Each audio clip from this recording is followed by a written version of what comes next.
everyone, and welcome to another episode of First Impression Sports Talk. I'm Jasmine Pollock, and today we have a good show for you guys. We're going to get into the recap of the women's college national championship game between LSU and Iowa, and then we're going to get into some NFL talk, so we'll be right back.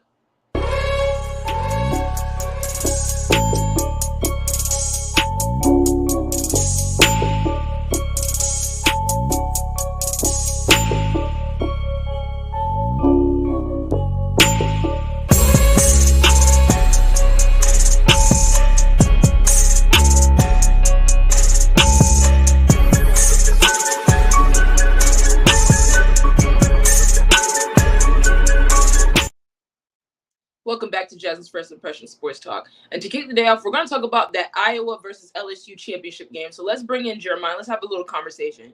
So yesterday, it was a highly anticipated game between LSU and Iowa, two huge teams in the women's college basketball bracket. The two teams left. No one expected them to be there, but they ended up making it. So Jeremiah, just to start, what was your reaction to the game between LSU and Iowa? Well, for me, it was mostly a tales of just like two different teams at the end of the day. When it came to Iowa coming in, I mean, you already know about Caitlin Clark, like what she was doing this whole tournament, having just a historic one. And then on the other side, you just got LSU. They've been dominating just from the top of the tournament as everything started. And, just when it came to this game, they was shooting lights out, having a career day. And just like I said, this year is like the year of the underdogs. And many people, they didn't really expect LSU to really get as far as well as Iowa. You would just see South Carolina or anybody else being up there. But having those two teams and plus having their pivotal person that's coming off of the bench scoring 21 points in that first half, that is incredible. Yeah, her name was Jasmine, by the way.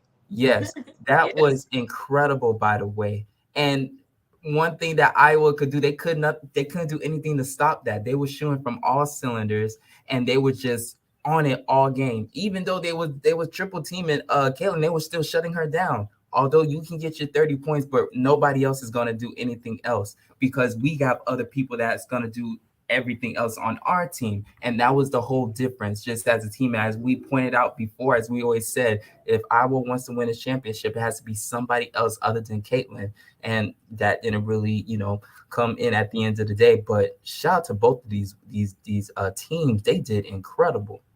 And to piggyback off what you said based off how LSU came into this game, think about it. I was watching the press conference earlier with Coach Kim, which is LSU's head coach, and she was just talking about how, we knew that Caitlin was going to score. We knew that we can't stop her from shooting because she's that phenomenal of a talent. But the thing is we're not going to get her we're going to clog the middle. We're going to make Caitlin, you can shoot. We'll give you but we're going to make the shots a lot harder than what you're usually used to seeing. And they closed the lane. So you didn't see Caitlin getting those layups to get her. She'll get the layups and the threes. They pretty much put her in a position where they made her shots very tough, even though she got 30 points in the game, but it was still tough for her. And my biggest thing was for Iowa. I was one of those people that said, Caitlin is a beast, and she is. But it was the point of, can Iowa get to that next level? Can they win it all with just her? And I was one of those people that said, I do not think they can. And obviously, it showed yesterday. Just to give you guys a little stat about LSU, LSU is the first women's basketball team to score that many points in a national championship. Mind you, they had 102 versus Iowa's 85. Heck of a game, but you could tell that LSU was completely ran away with this one towards the end. There was a point in time in the third quarter that Iowa tried to rally and make a comeback, but LSU had too much in the tank. They were too deep of a team. Of course, Angel Reese is their star player, but overall, there were so many players on this LSU team from the bench to the starters that contribute in a high way. You had some defensive wins. They had, of course, the offense was clicking, they were shooting at a high level that they haven't shot all season. And of course, it's showing up in a big time like that. And even Coach Kim, she was saying, like, you could see on the sideline during the game, every time LSU was making shots like back to back, she was like, what is happening to my team? Like, she was shocked herself. Like, my girls came to play. But for Iowa moving forward, I don't know if Caitlin's coming back or if she's going to declare for the draft. I don't know if she's looking at that, but they need another star player. They need somebody else besides Caitlin. You know, she carried them this far, of course, to the championship. But in order to win a championship, you have to have a unit around you. Like when you look at LSU, Angel Reese is she's their star player. But around her, she had dogs that could compete. She had girls that could go shoot threes, can go play defense while she's the double-double queen. She did what she needed to do. But it was a whole unit from LSU that set them apart from Iowa. And then let's get into the whole controversy of the can't see me, give me my ring type thing. So a lot of people are, you know, upset with Angel Reese today that she was doing that at Caitlin Clark. Now, let's rewind that back. Caitlin Clark did the same thing to South Carolina. She was doing this to them. She was showboating. She was, you know, taunting them. No problem. But when Angel Reese did it in the biggest stage, on the biggest stage, oh my goodness, it's a problem. So Jeremiah, what was your reaction to Angel Reese, and did you have a problem with what she did? No, I mean I have no problem with it because that's just all about the competitiveness in sports. I mean, you're gonna have your trash talkers no matter where it's going to be. Now they can trash talk to the end of the day. I mean, they won at the end of the day. It's nothing you can say. You have to beat them. That's just like being on the playground, being in a pickup game, and then the person is just talking to you any type of. I mean, they're winning, their team is up and everything else. You can fight them, but still at the same time, they are winning. You have to beat them on the court. And I just feel like when it comes to Caitlin Clark, I just feel like she doesn't need people to be coming in defense for her. I mean, if she doesn't have a problem with it, then why should we have a problem with it? Right. It's just all about the nature of basketball. Right. And you have Reese just doing the design and doing the gestures and everything else. I mean, it's a back and forth when it comes to these ladies. And I just feel like, especially as a Black woman, I don't think that she should be getting this much hate as it's going right now, because Caitlin did it. It was praised, especially when she was doing it against Louisville and everything else when she first started. Now, it probably wasn't towards the team. It was probably on the team, but the cameras caught that, and it's certain things. Or just saying, I'm going to leave you out there for 3. It's a part of basketball. You win some, you lose some. But then that's why you just keep competing. And I just feel like it's very important. In general, like, I'm an athlete. You're a former athlete. I'm a former athlete. I've talked trash before, and I was very respectful. You know, I'm not getting personal, but you know, if your team is on the winning side, you know, you showboat, and then if somebody you know was doing particular things and they were taunting before, and you end up winning, you get the bragging rights. You know, it all depends on your mood and at that moment. But I just feel like it's part of the game. It's a part of the game. This is what sports is about. You're going to have players that talk trash to each other, regardless of their skin tone, regardless of, you know, who they are. They're going to talk. It's just what it is. Exactly. Of course, it's magnified because look at it. Women's sports is still very new. People are still trying to get a hold of it and respect the women, and they're trying to gain their respect. And not to mention, she is a Black woman that's doing that looks a particular way. And she said straight up in the press conference after the game, she said, I'm going to be unapologetically me. I'm going to be me. This is for the girls that look like me. Yeah. And I have no issue with that. And you want to know what's so incredible about it? Even this tournament that these women are having is overshadowing the men's tournament. I'm going to be totally real about it. It's overshadowing the men's tournament when it comes to just the competitors going back and forth. Reese, and then you also got Caitlin, and because we already know about their games and what they're doing, but it's just about the competitiveness. Exactly. Now the boys, they're going to be talking their everything else, but it's not how the women are doing it right now, to where it's like, we want this respect. We're doing historic stuff on this side. Now you have the underdogs on the other side with the men's, but these women right here, they're just saying, you know, we're going to keep coming at it, and this is for you to come. And it's just like people just say, it's a change right now, especially in women's basketball, just with this new thing that's coming. And just to piggyback, I'll give you guys some backstory. This is the highest rated women's tournament of all time. Like, the ratings are like, it's record breaking. Like, a lot of people are tuning in, and shout out to the girls like Caitlin and Reese and Boston from South Carolina. There's so many great basketball players. Yeah, I agree with you, Jamie. There's so many great players in this league that I saw. And honestly, it feels as if the women have taken the spotlight from the men's tournament, because now it's like, yeah, we're, of course we're paying attention to what the men have going on, and definitely like that. We're definitely going to cover that and pay attention. But it just seemed like you heard the players, you heard Angel Reese, you heard Caitlin Clark, you heard Boston, you heard the coaches. There was a lot of stuff going on. Whereas the men, there's still some players were like, oh, yeah, I've heard of this guy, and that kind of thing. And it's like, it seems like the women were pushed a lot more, which is, of course, it's huge. We want that equal, and everybody's more invested. Mm-hmm. Yeah. And then to go back to between Angel Reese and Caitlin Clark, Angel Reese is a transfer, by the way. She played at Maryland, and she played against Caitlin, and she's 3-0 against Caitlin. So there's some backstory behind what's going on, also on top of the taunting and different things like that. But Caitlin Clark, she has a losing record against Reese. It's 4-0 now. And then, of course, on the biggest stage, Reese gets the better of her and wins the championship. So for me, it's part of the game. It's just what it is. When you're an athlete, you trash talk. It depends. Some athletes don't, some athletes do. Now there's a way to handle it. There's a way to trash talk. You don't need to be disrespectful, but I mean, hey, our team won. Look at y'all, that kind of thing. But for that, these are two great female athletes that are putting the game on their back. They have brought a new light to the game, and we're going to definitely keep watching it. And they've brought, much needed exposure that women's sports needs. So now people are expecting this. Now, like, man, the ladies could ball like this, and we've been to make a ball. And people got to understand, when it comes to Reese and Caitlin Clark going back and forth, they have mutual respect for each other. It's not like the reason that the LSU is bringing up, because of course it's competitive, but they have the respect for her. I mean, if Caitlin's in their head, or if they're talking, like, there's respect there because they know what she can bring, and also Caitlin knows what reason they can bring. And that's why people can't take, like, rivalry as a certain disrespect. Mm-hmm. It's always respect at the end of the day from these ladies. I mean, they're competitive, that they're working hard to get to where they're trying to go to, and that's the championship. And you're gonna have things like this.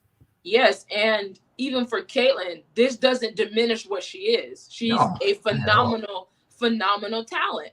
And there's a lot of players that are not going to come by that are like her. There's a lot of star players in this women's tournament, and they are the reason why people were talking about them. The Caitlins, the Reeses, the Bostons. There's so many players that made a name for themselves. Even Jasmine coming off the bench for LSU and giving her all, and she's a senior. That was her last game at the biggest stage, so she wanted to come out with the bang.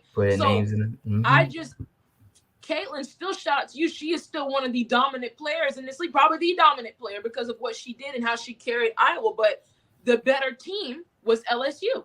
That's just simple as that. Yeah, but shout out to LSU. Congratulations on your championship. There's going to be plenty more to come. And definitely Coach Kim, this is her second season, guys. Mind you, this is her second season as the LSU head coach.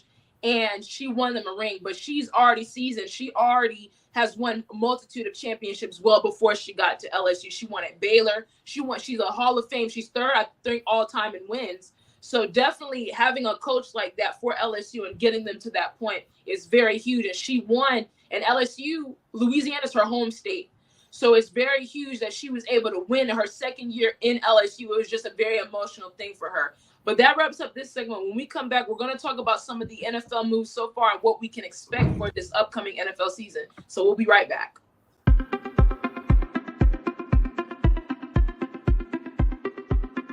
I'm Leon Thomas with the Leon Thomas Group.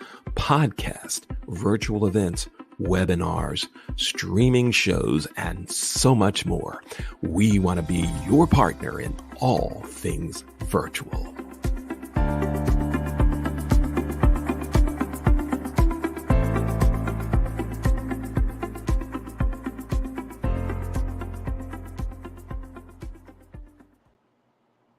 Welcome back to Jasmine's First Impression Sports Talk. If you'd like to be a guest on my show and see past episodes of my show, you can go to my website at jasmineonsports.com. And also subscribe to my YouTube channel, which is Jasmine's First Impression Sports Talk. And then my Twitter, if you want to get in contact with me, tweet me, and just see what I talk about, you can go to my Twitter at JazzyS.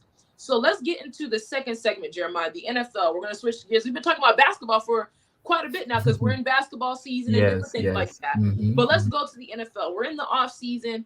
There's still moves that people are still waiting on. But let's just dive into what we know already.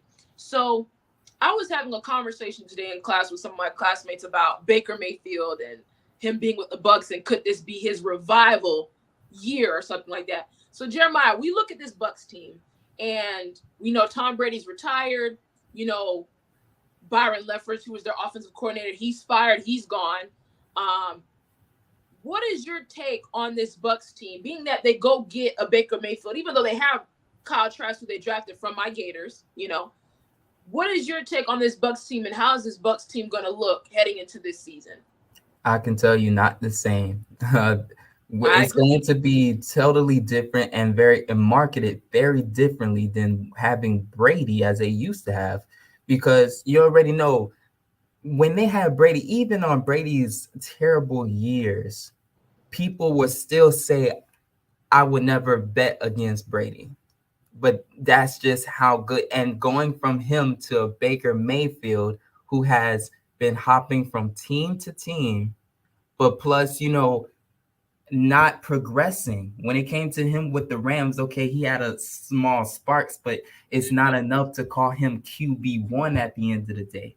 And that's my biggest problem when it comes to Baker Mayfield. Now, people have been like, oh, he just need to be a better environment, but he had plenty of opportunities for that. He had a person like Odell. He had a person like Javaris Landry. He had Chubbs with him. A lot of different the number things one were rushing placed team at that time.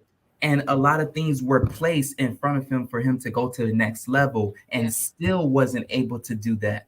He got put with his Rams teams. Of course, they wasn't going to go to the playoffs or anything because they was having that a terrible year. Yes. But still, at the same time, he had that one or two good games in a row, but then he hit the fall off. And that's the problem when it comes to him being on these teams. Yeah. It's like you'll get certain sparks, but then at the same time, it's not enough for you to be winning games to take you to the next level that you need to be at. And I just feel like for the Bucs, I understand that they gave him a 1-year contract because they need a quarterback right now. But one thing is really confusing me, why you're not making a certain push to get a person like maybe a Lamar Jackson, or they don't have any money. And that was going to become to my next point, because that's what happens when you try to go all in, especially for that championship team. You got the championship, but then at the same time, you couldn't keep everybody, and you had to pay everybody. This, though. Wouldn't you want to go all in? You know, being that if they got the championship.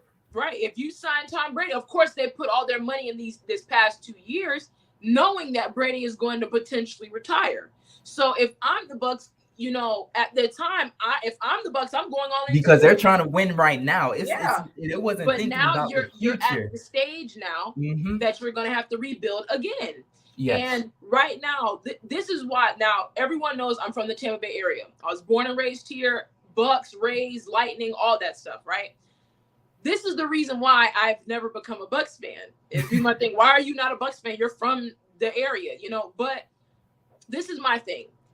I grew up, you know, even though the Bucs won in the early 2000s, after that, that's when I really started watching football, and I saw a bad Bucs team. I mean, where there was blackouts. I mean, they're not being aired on TV. Very, very little attendance from fans. So I was like, I don't really, you know, the Bucs don't see the Bucs seemed like a joke at the time when I was younger, growing up watching sports. Yes. And when Brady came over, you know, no, actually, let's go before that. Jameis Winston gets drafted. You know, he won the championship with Florida State. You know, all the Florida fans are really excited. You know, the Bucs fans are excited. But we've never really seen Jameis turn that corner in with the Tampa Bay Buccaneers. But it doesn't have to do a lot with Jameis. It has a lot to do with they had different offensive coordinators, a lot of different things. And then here comes Bruce Arians from Arizona, and he wants to change the whole dynamic of the team. And then, of course, Tom Brady wasn't happy in New England, and he's ready to move on. And then, boom, Brady and the Bucs happened. So it added a spark in the Tampa Bay area. I will say that it added a strong spark in the Tampa Bay area because they're like, man, like, you know, the Bucs now on the map. And then the Lightning just won a championship. They won the cup. They won the cup the back-to-back 2 years. And bringing Tom Brady there, the Tampa Bay teams were on fire when Brady came there. And it added a sense of, happiness, of course. People were excited in the area. But now it's back to, all right, now it's the Bucs again. Now we're back to where they were before. And it's like, I don't think Baker's enough to help them get over that hump. I don't think he is. I've seen enough of Baker Mayfield. And, I'm sure he'll have some games like, oh, wow, because, no one's going to be really paying attention to the Bucs like that, like how they were before. That's just what it is. That's not me being a hater or anything. That's just what it is. But I was really hoping they took a chance on Trask. I don't know if his development is still, not there yet. But when I look at this Bucs team, it's just a rebuilding stage now. It's now like, okay, what are we going to see? What's Todd Bowles going to do? How's this team going to look post Brady? And then you got a lot of people, they're going to bring back people, but it's not going to be the same. Scotty Miller's gone. A lot of people are gone. Yeah. And, you never know how this is going to look. So we'll definitely see what the Bucs are going to do. But let's look at another team. I know I talked about the Ravens. I'm not going to keep talking about the Ravens because the Ravens are going to do what Ravens are going to do. But I also talked with my classmates about Kirk Cousins, the Minnesota guy. And one of my classmates says, Kirk Cousins isn't overrated. And I said, what has Kirk Cousins done that says, man, he's a great quarterback? He's decent. He's average. But what has Kirk Cousins done? And I'm asking you, Jeremiah, that he is an elite quarterback. Kirk Cousins hasn't done enough. And to call himself elite quarterback, he can't be in the same sentence when it comes to that. Because just like you're saying, average quarterbacks that you're going to have during your times, they're just going to stay the same. Yeah. No progression or anything. And that's what you see. And his start within Washington, just like the same thing with Baker Mayfield, he had like certain good sparks. He'll be passing the ball, getting it right then and there. But then when it's time to close games out, they choke. It's a drop off and he chokes. You've seen it just this last year going against where they played the Giants, and then he came up short again. This is a team that was battling for the number one place throughout this whole last season of the NFL. Yes. Having different weapons on the team, and not to mention the certain losses that they had gotten. You've seen the bad parts of Kurtz.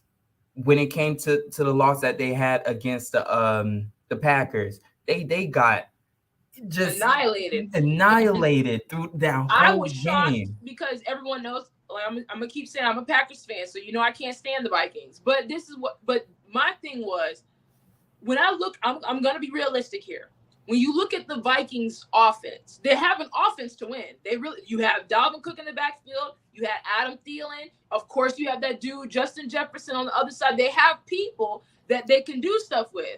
The quarterback position is questionable. Kirk Cousins has a game or a couple of games like, dang, Kirk is what he could be. And then he has games where he's just not on. That's why I don't agree with the chain thing, because he hasn't earned that right. Okay, you're having good stretch games against teams that you're supposed to be beating. Yes. But when it's against like great rivalries or the big contenders, he chokes up during those times. Look at the interceptions. Even in the playoffs, in the divisional round, when the Giants go to Minnesota and play you. Yeah. That you have to win that game. You have to win that game. You are the better quarterback. You're better than Daniel Jones in that moment. You have the better team that we thought. Way better team, yes. But if you look at it, the Vikings defense was not good last year. They were not good at all last year.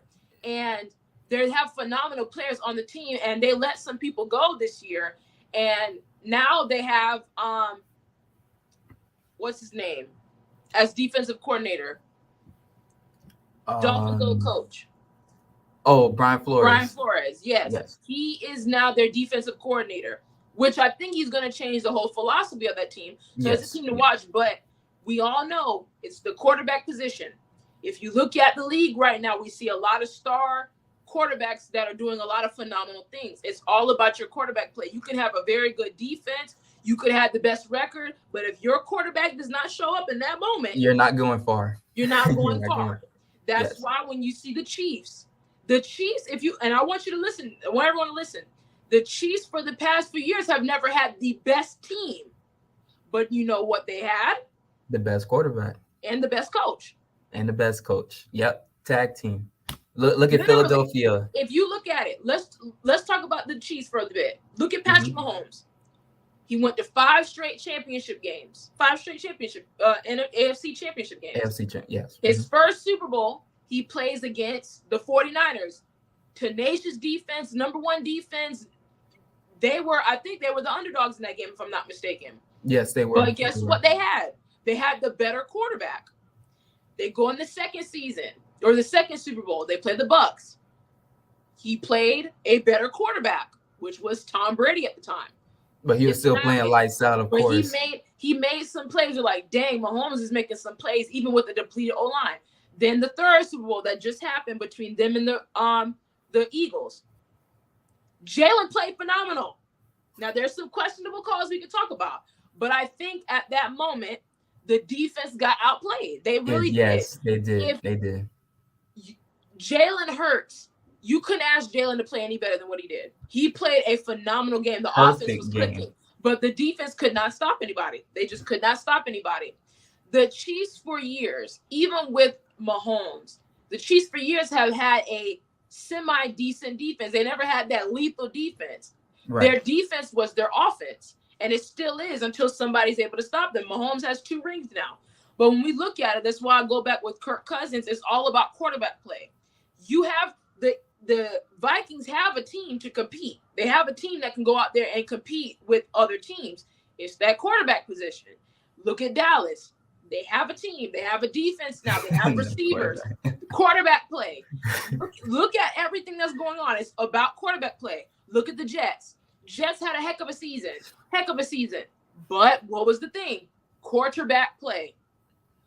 The Bills, they were the number 1 predicted team to go to the championship and win. And then this year, they're second now, which makes no sense. But we'll talk about that another time. We're going to talk about that. Yes. But Josh Allen is good, but he has been outplayed by better quarterbacks. Yes. That's just what it is. It's about quarterback play. It's about Joe Burrow and, of course, Pat Mahomes. Exactly. Mm-hmm. So that's why when we look at it, it's all about quarterback play when it comes to this league. But, Jeremiah, before we get out of here, when will this deal get done between the Jets and the Packers?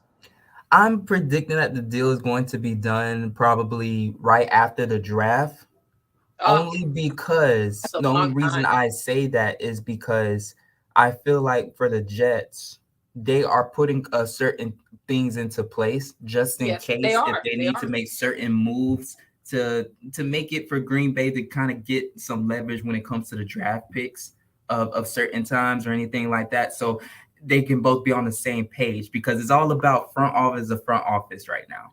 Just trying to please one another because you already know Green Bay wants to have a good assets to come back from everything else. But then the Jets are just like, listen, like you guys need him off your hands more than we really need him at the end of the day. So it's kind of like my thing is the Packers are the ones dictating the situation. It's not even the Jets. The Jets are lining stuff up because they are ready. They're saying we're ready for him. It's about the Packers and the bad blood that has been built between Aaron and the front office. Yeah. I'm a Packers fan. I'm a Packers fan forever. But I can see what's going on in our front office. I have not been happy. As we know, I've been very vocal about you know some of the moves that we've made and some of the decisions. I'm not happy about it. Right. But I know for me as a true Packers fan, I think it's time for Aaron to go. That does not mean I despise Aaron. That does not mean I'm tired of Aaron. Not at all. Now, there's certain things I don't agree with that has been done, but that doesn't diminish what he means, what he meant to the franchise and what he meant to us for over a decade now. It's where my Packers are headed is we are heading in a direction of rebuilding and trying to get our young pieces together. I can respect that. But where Aaron Rodgers is headed is not the same direction because Aaron is getting up of age. He is the last quarterback standing veteran besides Tom Brady because Tom Brady's not retired. Now it's Aaron. Aaron's the person that everyone's looking at when, his he time wants to win now. He needs to win now. He has a few years left. And with the Packers, that's just not it. And right now, the Jets are screaming, yes, we need him. Get him over here. Yeah. Look, the Jets have a top 5 defense, young defense, young receivers. They signed Alan Lazard, who was our receiver for the Green Bay Packers. Then you get Nico Harbin from the Chiefs, which is going to be huge. You got Breece Hall, who's the running back for the Jets, and you have a lot of guys that are very good. You have a lot of receivers. Great O-line, like Garrett Wilson from Ohio State is over there. They are screaming for Aaron to come over there, but it's all about the Packers and what they're going to do. And it is frustrating me because I'm ready for this. Is Aaron going to retire? Because obviously Aaron doesn't want to come back. He's already made that clear. He spoke about that he's not coming back. So I've already accepted what's happening. Right. It's the point of, okay, now it's time to turn that corner and, turn over a new leaf. Are we going with Jordan Love? I want to see now that Aaron is, out the door, it's time for Jordan Love to, come in the picture. Exactly. So that's where we're at right now. Yeah, I think it's going to be a really fun one because, of course, like we always said, we can't wait for these divisional games to happen because it's going to be a fun one, especially in that AFC East. And I hope that I'm wrong and this deal gets done even earlier than I said that it was going to be done after the draft. It should be. I agree. Yes. I would like it to happen before the draft so that way Aaron can go in there and talk to everybody and see, okay, what are we looking for? I think it would be better if they make this deal happen before the draft. And the draft is actually a few weeks away. So it's, there's going to be a lot of questions. There's going to be a lot of trades I think is going to happen. There's going to be a lot of stuff going to be happening. But that wraps up First Impression Sports Talk. Thank you, Jeremiah. Thank you, Orange. Shout out to Remy. Shout out to Jamie. Shout out to everyone who's been very supportive. Shout out to, the fans and everything like that. So next week, you guys catch me back here on Monday at 3:30. We're going to talk more basketball because the NBA playoffs is getting closer. The college football is going to start ramping up again. We're going to be paying attention to that. And hockey postseason is happening. So I'm really excited. So we'll see you guys next Monday for more First Impression Sports Talk.